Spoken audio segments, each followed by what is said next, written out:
Uh, what just happened? The Warriors won. The starters didn't play well. The best player on the floor was arguably LJ Cryer or Quinten Post. How are we supposed to feel about that?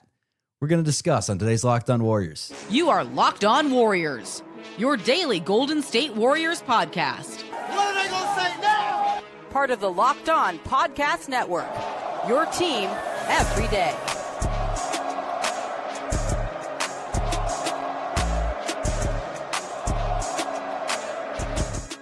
What's good, everyone? Welcome to the Locked On Warriors. We're part of the Locked On Podcast Network, your team every day. We're free and available wherever you get your audio podcasts. You can also check us out on YouTube. We're bringing Golden State Warriors content to you live in action all season long.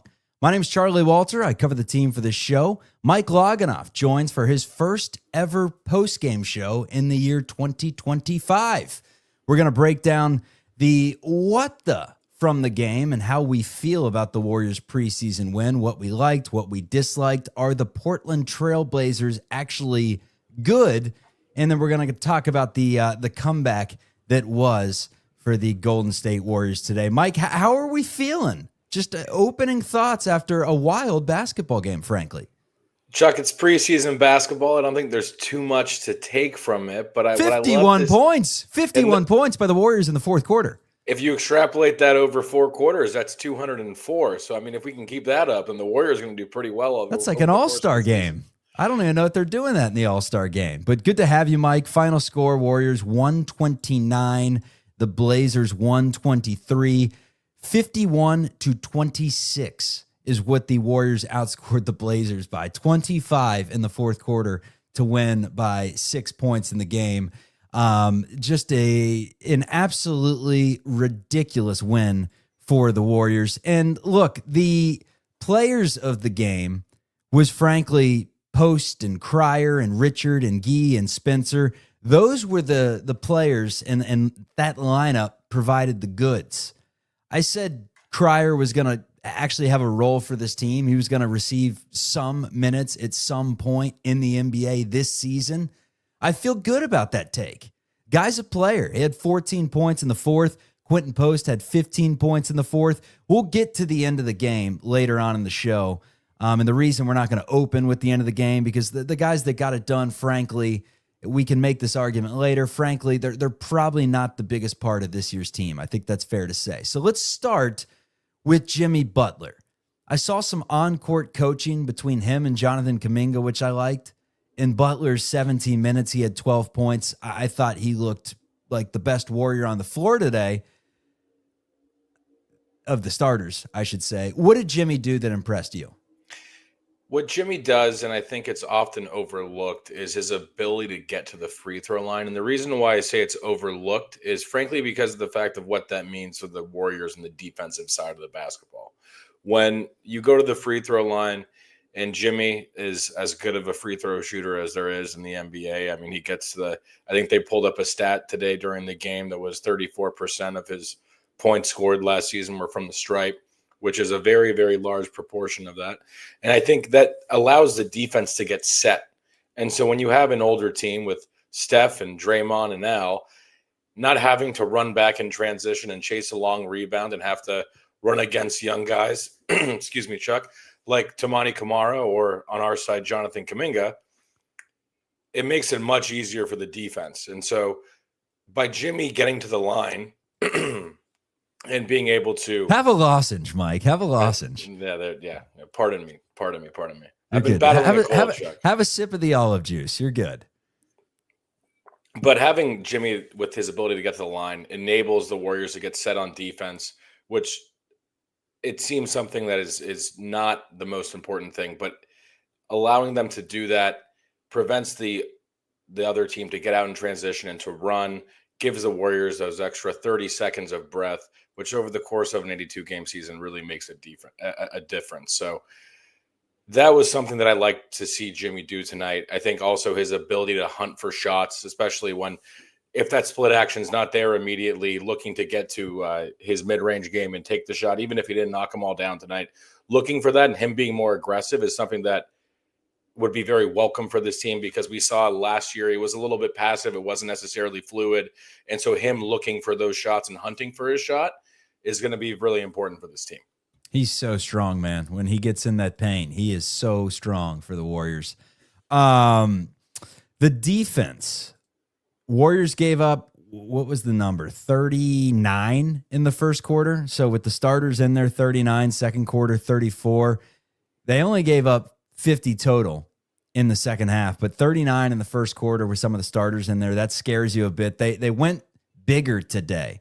They started by taking out Pods and putting in Al Horford. So they got the big lineup with Horford and Moody in there. Overall, defensively, was it just Portland making plays? I saw a lot of clean looks. Shaedon Sharpe, guy's a player. Avdia, player. Portland's got a sneaky nice team, man. I know Scoot Henderson's hurt, but they're sneaky. I could see this team being a 7 or an 8 in a loaded West. I mean, Portland's going to be a tough out, I think, in this year's West. Denny Avdia he's a heck of a player. If you watch towards the end of last season, I mean, he's 6'9". He can create, he can knock it down, he can handle, has great floor vision, is always looking for his teammates. I mean, Denny Avdia is a budding all-star in this NBA. And when you couple that with the defensive intensity that team has with Toumani Camara, with now Jrue Holiday as well, and Scoot Henderson once he's back too. I mean, Scoot can compete. He's an athlete. It's one of his best assets as an NBA player is how athletic he is at that point guard position. This team's going to be tough. And I think also the other thing to factor in is this is Portland's first preseason game. They came out with intensity and they competed, and you got to tip your hat and give it to them. But this team is not one to be overlooked. It would not surprise me if, like you said, 7 or 8. I would trend maybe one peg down, 8 or 9 for Portland.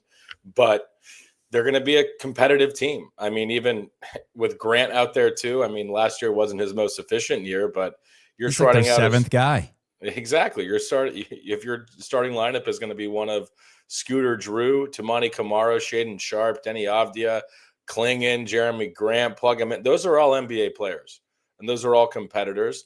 And Shaedon Sharpe especially showed that tonight with his athleticism.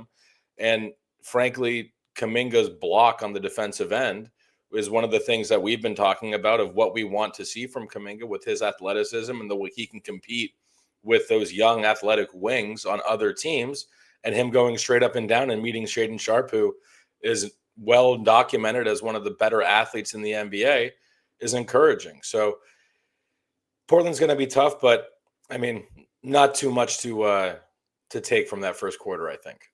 Yeah, I mean, if you're struggling with Portland later in the season, or if you get them in the first round of the playoffs or whatever, just roll out LJ Cryer and Quinten Post, and you'll be good to go. One of the comments that I actually had early in the game was that Quinten Post looked like me at a state fair or a carnival, with those hoops. I mean, he was throwing up clank after clank. Warriors as a whole were throwing up clank after clank.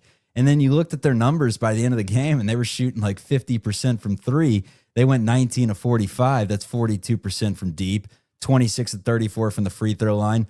Got destroyed on the glass, did the Warriors, to a much bigger Portland team. But I do want to get to some good. Young Hansen, who the Warriors, I think, were interested in, they worked him out. He went up against Quinten Post a lot of the game, and it looked like Post was the significantly better player, which is good when your second-round pick is better than the first-round pick the next year. I want to get into Quinten Post play. I want to get into who is the best of the trio between Moody, Pods, and Kuminga's game as a whole, and just discuss some news that's going on around Warriors land right now, like this year's team being compared to 2022. Wonder what happened in 2022, Mike. And also Brandon Pajemski. He wants the keys to the kingdom. What, you say? We're going to find out. Coming up on Locked on Dubs. And buddy, stop trying to dribble the ball. Today's episode is brought to you by our friends over at Quo, formerly known as OpenPhone. It's the same great business phone system you've heard me talk about before, just with a new name. And here's why it matters. Every missed call is money left on the table. When every customer conversation counts, you need a phone system that keeps you connected 24/7. Quo is the #1 business phone system that streamlines customer communications. It works right through an app on your phone or your computer, so no more carrying two phones or relying on a landline. I love how Phone lets you share one number and collaborate on calls and texts. It's like a shared inbox, so no customer ever gets left hanging. And they have a built-in AI agent that's a game changer. It answers after-hour calls, captures leads, and keeps business moving, even when you're getting some rest. See why over 90,000 businesses trust Quo, formerly OpenPhone. Get started free and get 20% off your first 6 months at quo.com/lockedonnba. That is QUO.com/lockedonnba. And if you've got existing numbers with another service, Quo will port them over at no extra charge. Quo, no missed calls, no missed customers. And buddy, stop trying to dribble the ball. I didn't mean to do that to Buddy Hield. He actually had a pretty nice performance for the Warriors today in his minutes of playing time. Buddy was one of the leaders out there with 13 points in 16 minutes, knocked down some threes. But I want to get into one of the most important trios on this year's team. The Warriors go as far as Jimmy Butler, Steph Curry, Draymond Green. Those guys take them. But the tier down, the Jonathan Kuminga, Moses Moody, Brandon Pajimski, young trio, that's kind of your X factor to what this ceiling can be. Of those three players, Moses Moody, who had 10 in the game, Jonathan Kuminga, who only had 3 in his 18 minutes, or Brandon Pajimski, who had 5, who impressed you most? I've really enjoyed seeing Moody's willingness to shoot the three, and I think he's actually really sped up his catch and shoot.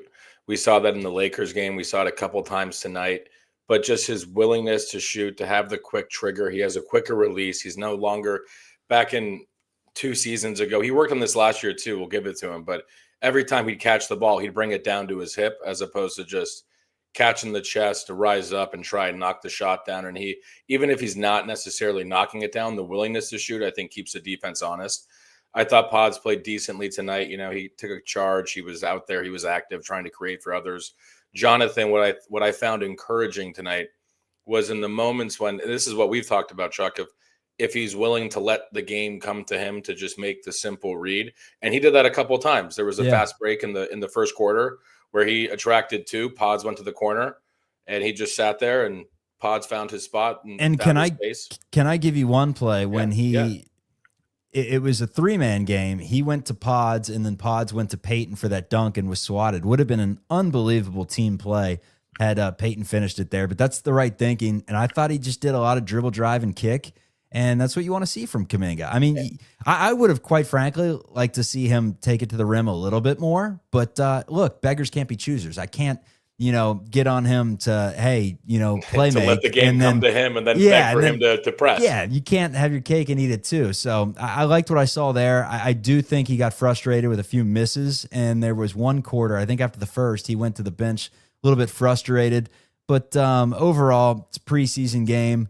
I do think it's crazy that we're only seeing Kuminga score 3 points in really any game. He's playing 18 minutes because that dude can score. We know that. But, some encouraging things, definitely. But he's got to knock down his shots, man. He had some open threes that he missed.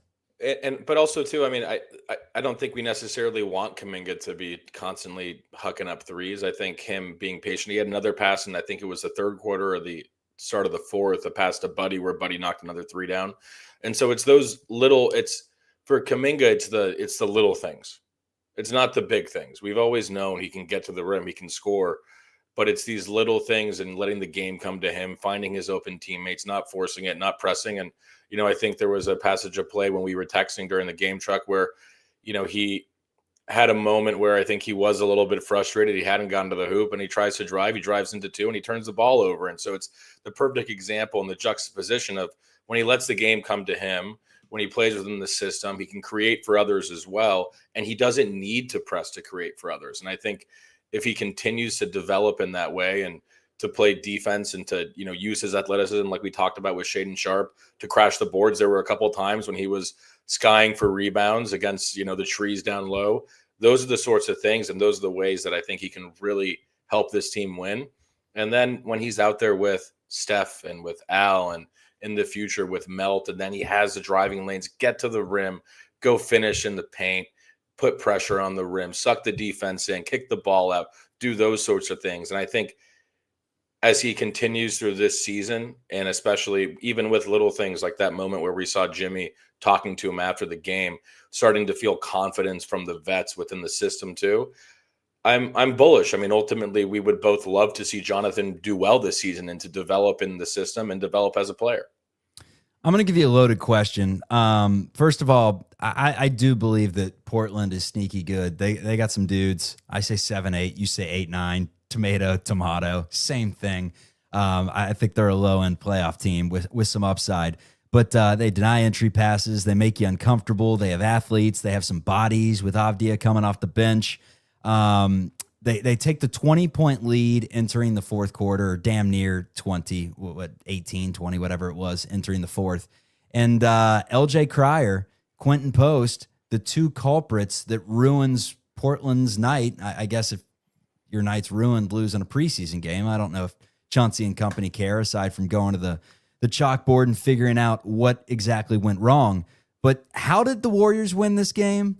LJ Cryer's play, when you're having a dominant preseason, let's say he backs it up with another one or something, and you're not really on the radar, can that play you into contention for an early roster spot? Like, how important for the low-end guys that just won this game for the Warriors was this moment?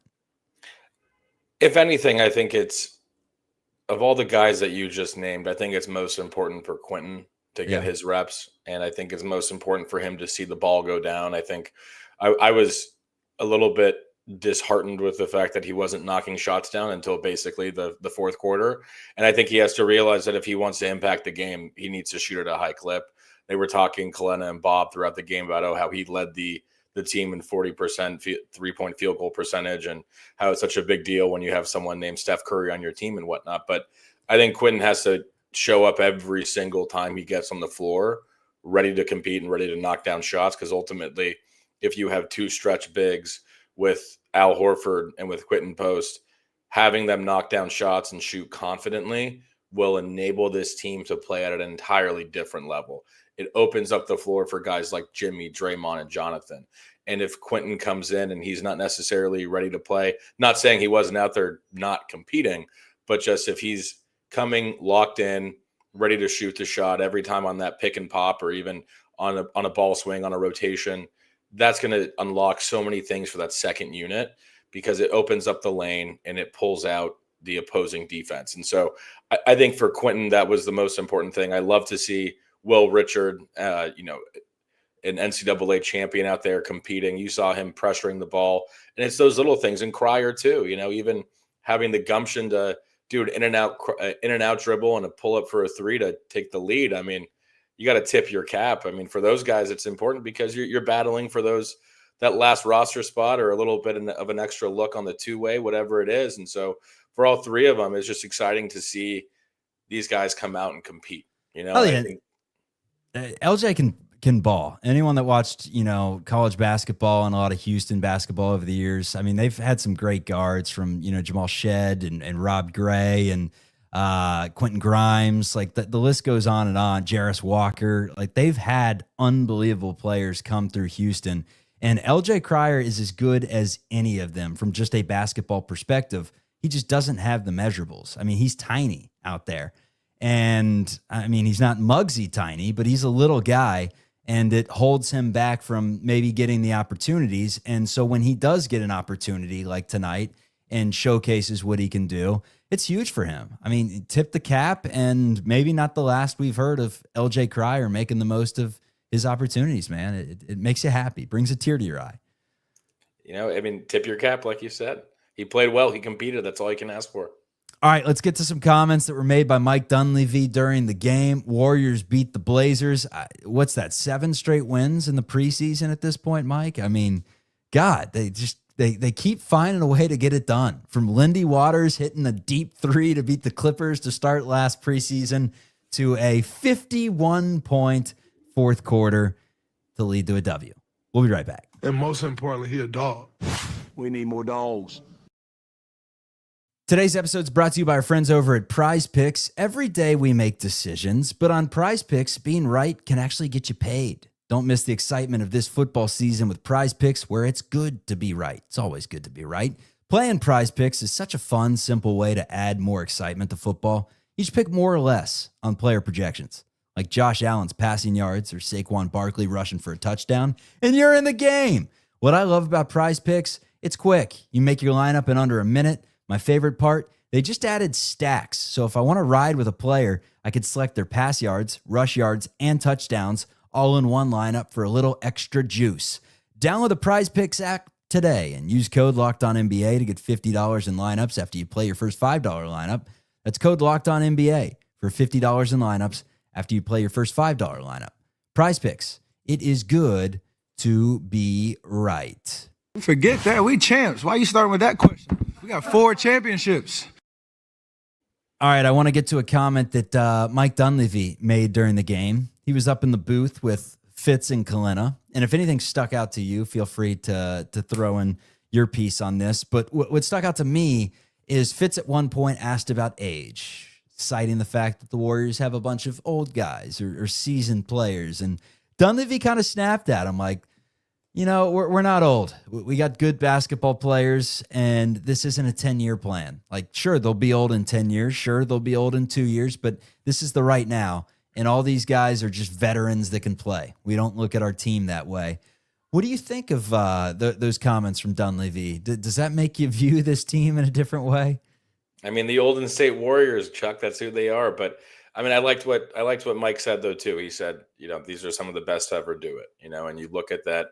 They pulled up the stats and the accolades of Steph, Jimmy, Draymond, and Al, and he's not wrong. These are phenomenal basketball players, multi-time All-Stars, All-NBA guys for some of them, NBA champions for 3 out of the 4.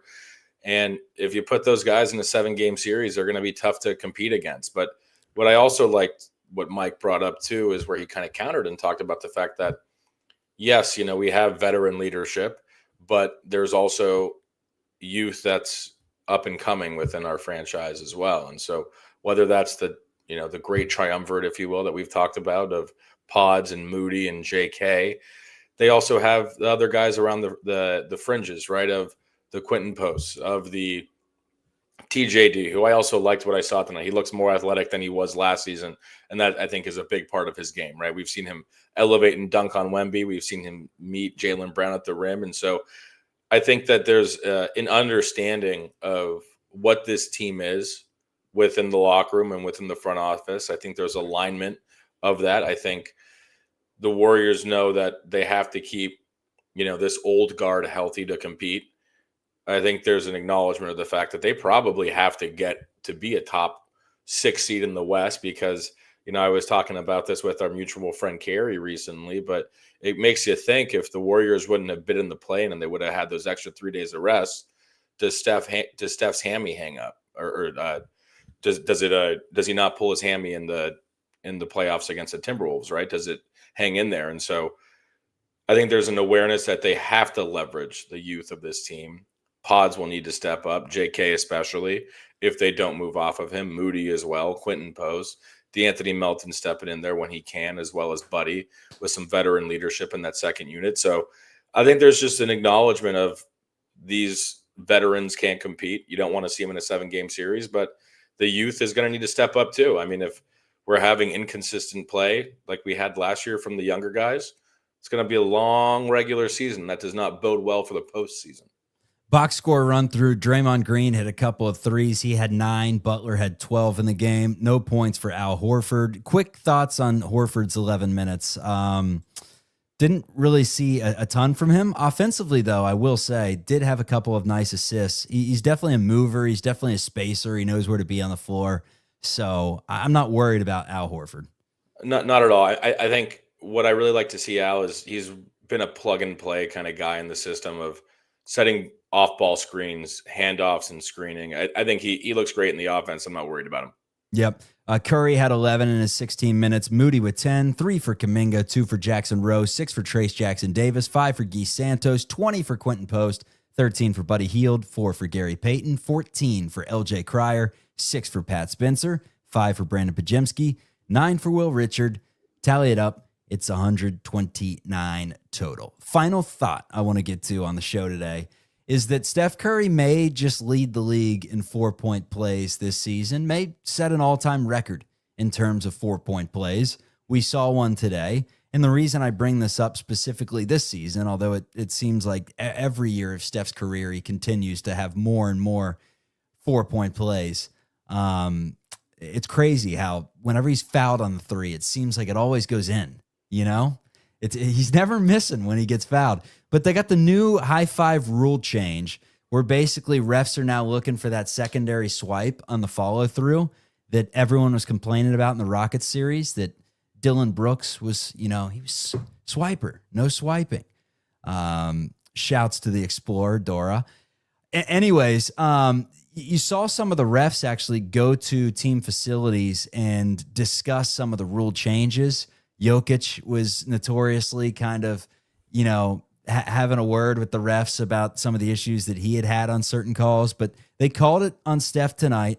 How much do you think that will affect Steph this season in terms of 4-point plays? And how much do you think it will change the way that players defend? Because we saw rule changes in, baseball recently with pitch clocks, and everyone was going nuts that, spring training games were ruined because winning runs were coming in because, players weren't getting the pitches off in time. And I kind of forgot there was a pitch clock. They adjusted to it, case in point. Same instance here, or what do you think? I think it'll be a little bit like the kicking of the leg rule, where it won't really matter until it really does. So there will be a play this season that this rule, the high five rule, whether it's for Steph, against Steph, or an entirely different team in the NBA, the refs are going to eventually have to blow the whistle and make a call that's going to really, really anger a fan base. The same way that when Steph's coming off a screen and someone's riding his hip and he throws up a three that he knocks down, and then his leg's out there because he's just simply trying to balance, but then they call him for kicking and then the ball goes the other way. No one really likes that, but that's just the reality of it. That's the way they officiate. And the same way that, there was kind of the rule that was to combat what James Harden was doing with the foul baiting and jumping into the defender. And so I think it's going to be a similar thing. There's going to be an adjustment period. I mean, I don't think it's necessarily going to have a massive impact on what Steph does. I think we might see a few more 4-point plays, but if there's one thing that we've learned from watching Steph in the past 16 seasons as he enters his 17th, is that for a superstar, he probably has the world's worst whistle. And so it doesn't matter. I got a couple of pictures on my phone just for fun when I want to prove a point, where you look at him driving through the lane, getting absolutely mauled by, 4 or 5 guys. And next thing you know, there's no whistle. And it's just remarkable. So if, anyone else, they'll probably call it. But for Steph, I don't think they'll call too many of them. All right, I'm not going to go around the league because it's preseason and who cares, but there was one intriguing game. Kevin Durant talking some smack to Ace Bailey. Welcome to the league.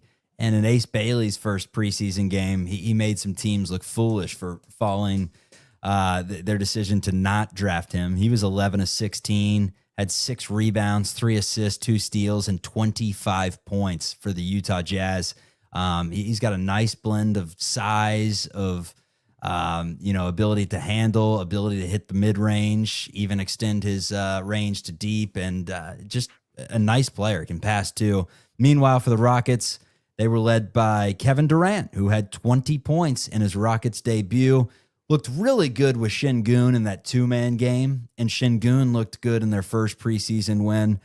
Reed Shepherd, who is probably their biggest X factor this season with Van Fleet out, had 11 points in the game, and all 5 of their starters, plus Jeff Green off the bench and Aaron Holiday off the bench, reached double figures as they scored 140 in the game today. Any final thoughts from around the NBA, from the Warriors win tonight, or from just life in general? If you want to talk about how everything's going in downtown San Francisco, restaurants that the faithful need to attend.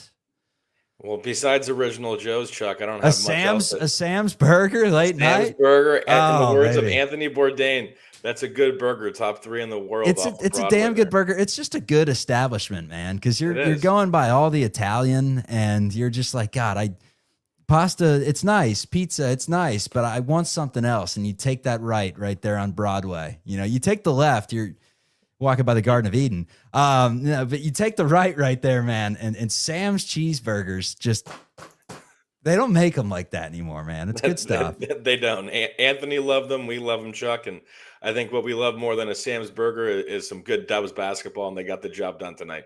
Hey, preseason win, still a win. Mike, appreciate you doing this, and we'll see you weekly or bi-weekly during the season for some takes. Looking forward to it, Chuck. It's always a pleasure, as you know. Good stuff. This is Locked On Warriors, part of the Locked On Podcast Network, your team every day. Hit that like on the way out. Hit that subscribe. Tell a friend to tell a friend. We appreciate you. Peace.